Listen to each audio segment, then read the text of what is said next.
All right, hello and welcome everyone to the Devstream 129 breakdown.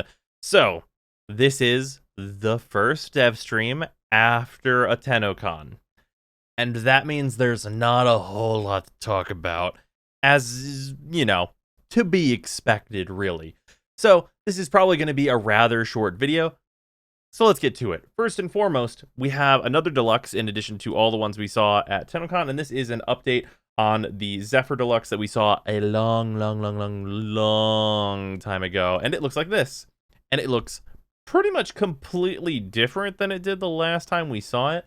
And it looks okay. Like, it looks fine. I personally think that Zephyr Prime looks better than this. I think Zephyr Prime's design is just more to what I would want out of Zephyr.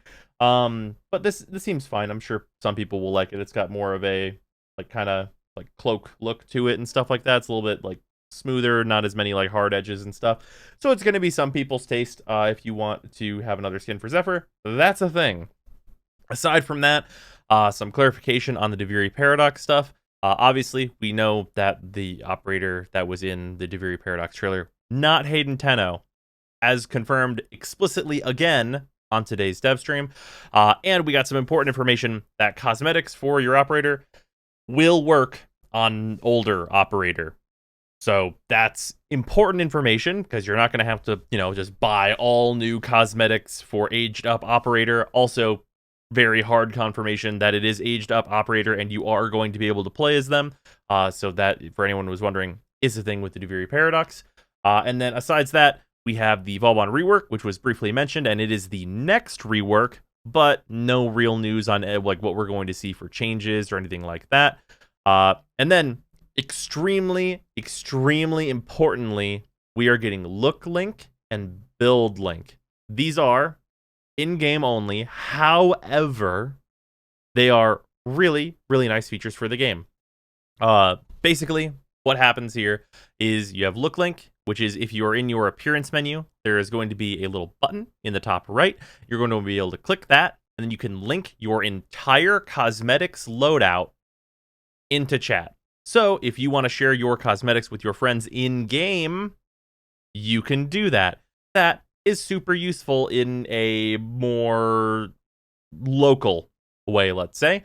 And you're going to be able to do the exact same thing for builds. So if you have a build on your Trinity and you want your friend to use that because you're going to use this other thing that needs that as support, you can link the build for Trinity to them, and then they can apply it to their Warframe, provided they have, of course, the correct polarities and such. And how the build stuff is exactly going to work is not super well known, whether it's just going to find the polarities and put it in the right spots as best it can, or what's going to happen there. But just being able to click a link and pull up the build and see what mods are in the build, and then at least get most of them into your Warframe, if you of course have them, seems like a really good change in-game. The build thing, super great. I really cannot express enough how much I wish both, really, but mostly the look link was external to the game. I really wish it generated a code that you could get this big long code, and then someone else could copy it from outside the game and then paste it inside the game and be able to get that. Because the thing that they showed that it does is it pulls up this big menu and you see all the stuff that it's going to apply, and then it applies it, and then you'd be able to purchase those things you don't have, or would tell you where to get them from the menu that it pops up.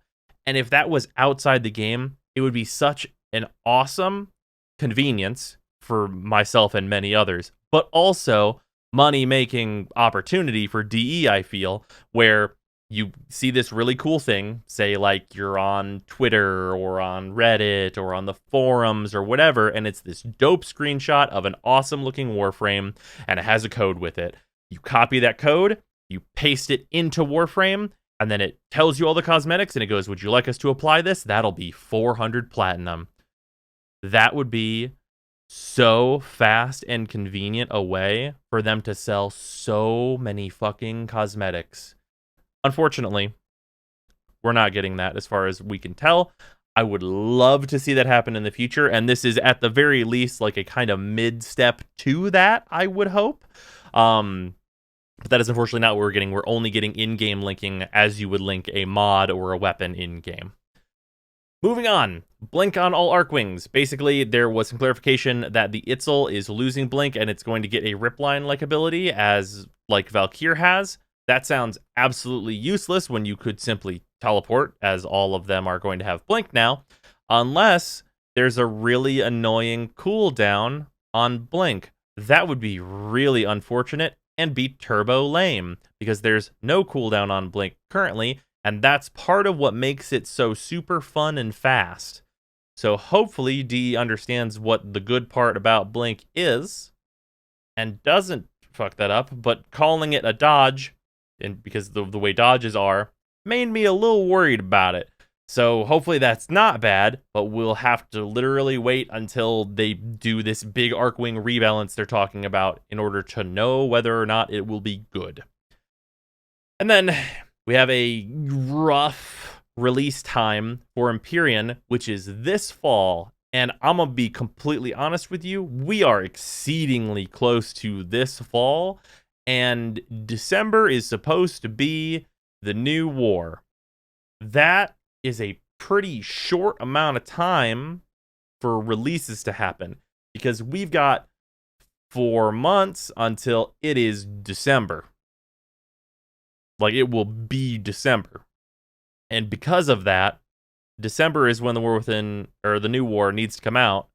So it would have to be, I would hope, at least 2 months prior to that. So that means we're like 2 months away from Railjack, and I don't know how done it is, but I'm hoping it's pretty close if it's supposed to be coming out in 2 months, because it seems like a really large system that we haven't seen an excessive amount of, but it has been being worked on for a long time, so I don't know.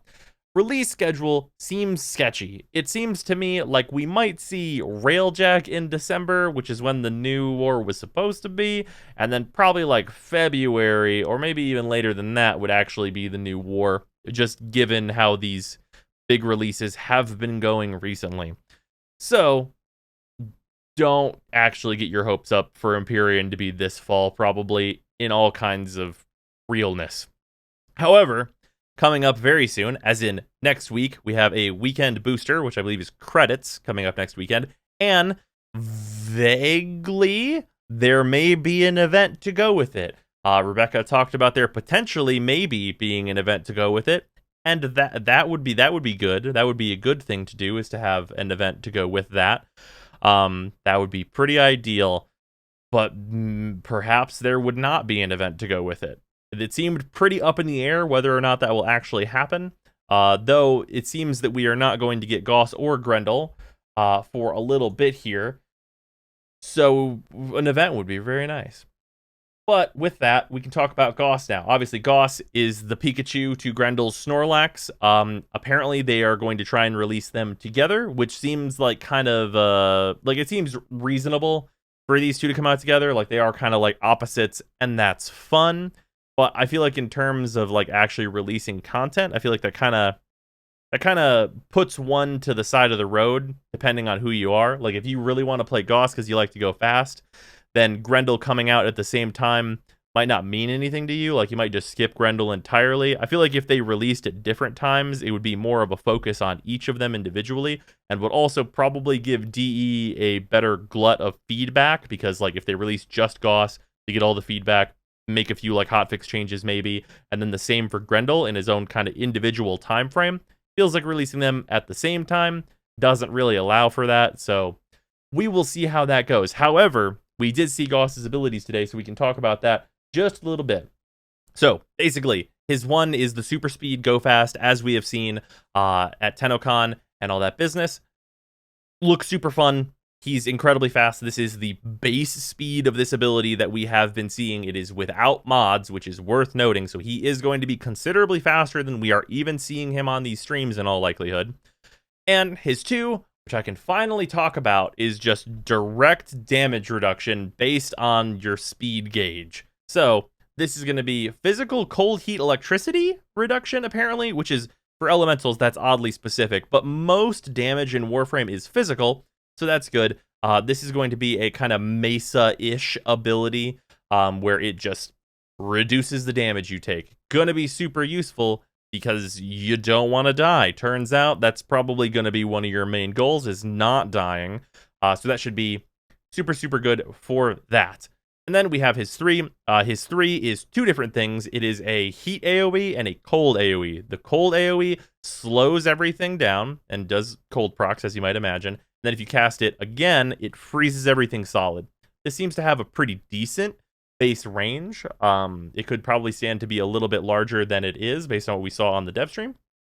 But the heat AoE, if you combine it with the cold AoE, it is going to do damage, and then it'll do blast if it is combined with the cold AoE, as you might anticipate. Cold and heat together makes blast. And then if you do heat and heat, it'll do an enhanced dot, which seems fine. The heat version seems like the considerably less useful part of this because freezing enemies is pretty good.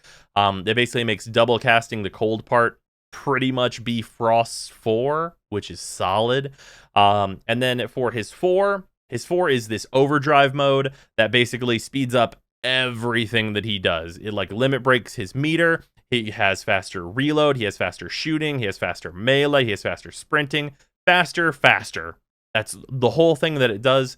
And also his 4 doesn't cost you anything as long as you get to like the top of your extended meter after you use it, which should be pretty easy because you're going to be wanting to use all your stuff to build its meter all the time, probably.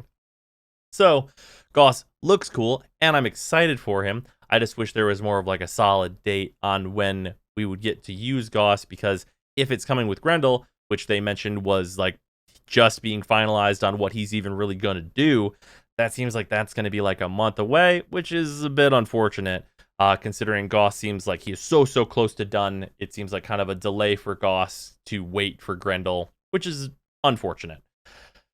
But with that is going to be pretty much everything that went on in the Devstream. Considering it's the one after Tennocon, obviously very hard to follow Tennocon. It was pretty good. I think the look link and the build link is definitely the best thing that we saw by far. And I'd be excited for that system to see some like big extensions out into other things, like, hey, maybe like a Twitch API or something, maybe.